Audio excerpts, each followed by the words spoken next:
Assalamualaikum warahmatullahi wabarakatuh. Perkenalkan, nama saya Septianti Wulandari, mahasiswa hukum Universitas Jenderal Ahmad Yani. Dalam video kali ini saya akan membahas mengenai problematika kekerasan seksual dalam perspektif HAM di Indonesia.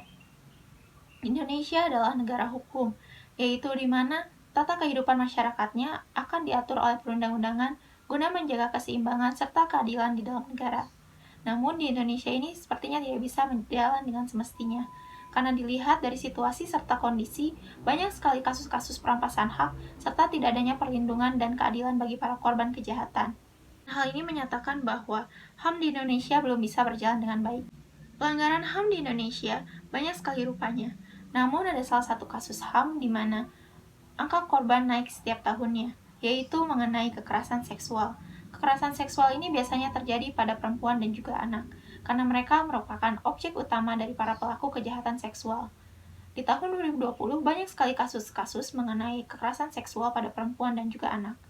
Namun yang perlu diperhatikan oleh pemerintah serta masyarakat yaitu mengenai kekerasan seksual pada anak. Dinyatakan oleh Deputi Bidang Perlindungan Anak, Kementerian Pemberdayaan Perempuan dan Perlindungan Anak, menyatakan bahwa sepanjang Januari hingga 31 Juli 2020, banyak sekali kasus kekerasan pada anak, yaitu sebanyak 4.116 kekerasan pada anak, yang jika dirincikan, terdapat 2.556 kekerasan seksual pada anak, 1.111 kekerasan fisik pada anak, dan 979 kekerasan psikis pada anak. Di tengah maraknya kekerasan seksual pada anak, salah satu contoh kasus kekerasan seksual pada anak yang terjadi di awal tahun 2020 yaitu mengenai perdagangan anak. Karena di tengah pandemi seperti ini, banyak sekali orang-orang menghalalkan segala cara untuk meraup rupiah. Salah satu caranya yaitu dengan memanfaatkan anak sebagai objek eksploitasi seksualnya. Dan perdagangan anak ini merupakan salah satu contoh dari kategori extrafamilial abuse, yang dimana para anak ini dijadikan objek utama dalam pelaksanaan eksploitasi seksual.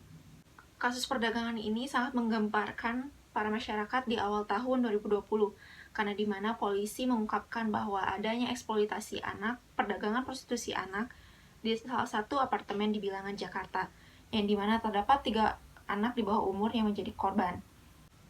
Hal ini terungkap karena adanya pelaporan kehilangan anak kepada Polres setempat, yang dimana anggota keluarga mencari anak tersebut, namun dalam beberapa minggu ini tidak ditemukan. Ternyata anak tersebut berada di sebuah apartemen di mana terdapat 2 korban lainnya dan juga terdapat 6 tersangka di dalam apartemen tersebut.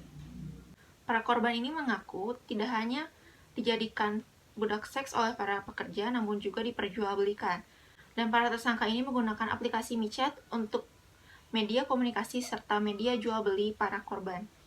Selain diperjualbelikan, para korban ini juga dijadikan budak seks, serta dijadikan korban penganiayaan oleh para tersangka. Yang dilakukan para tersangka diantaranya menyudut rokok pada bagian tubuh para korban, memukuli korban, memaksa bersetubuh, merekam korban tanpa busana, serta memaksa para korban untuk meminum minuman keras. Tarif yang dipasang para tersangka untuk prostitusi ini yaitu sekitar Rp350.000 hingga Rp900.000. Dan para korban pun harus menyetorkan dengan rincian sebagai berikut. Korban juga mengungkapkan kepada para penyidik bahwa jika mereka tidak ingin melakukan hal-hal yang diinginkan para tersangka, maka mereka akan mendapatkan hukuman, yaitu berupa penganiayaan, juga melakukan hubungan seks secara terpaksa. Para korban ini mengaku bahwa mereka melakukan tindakan tersebut karena berawal dari faktor ekonomi, karena kebanyakan dari korban adalah pelajar yang putus sekolah. Akibat dari kasus tersebut, para korban akhirnya mengalami trauma yang cukup tinggi dan juga gangguan emosional serta psikis. Dalam hal ini, perlu sekali peran orang tua untuk membuat para anak-anak ini kembali menjadi anak-anak yang ceria seperti dahulu. Dan dari contoh kasus tersebut, jika dikaitkan dengan RUU PKS, maka kasus ini termasuk dalam eksploitasi seksual yang terdapat dalam pasal 13 RUU PKS. Dan dari kasus tersebut, maka para pelaku ini dijerat dengan pasal berlapis, yaitu pasal 76C Junto 80 dan pasal 76I Junto 88 Undang-Undang Nomor 35 Tahun 2014 atas perubahan Undang-Undang Nomor 23 Tahun 2002 tentang Perlindungan Anak. serta Pasal 2 Undang-Undang Republik Indonesia Nomor 21 Tahun 2007 tentang Perdagangan Orang dan Pasal 170 KUHP dengan ancaman hukuman maksimal 15 tahun penjara.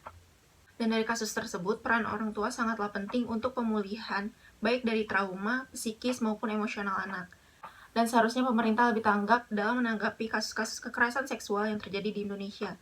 Karena jika dibiarkan, maka akan semakin banyak lagi kasus-kasus kekerasan seksual dan masyarakat akan menganggapnya sebagai hal yang lumrah. Karena bagaimanapun hak asasi manusia merupakan komponen yang penting di dalam kehidupan manusia.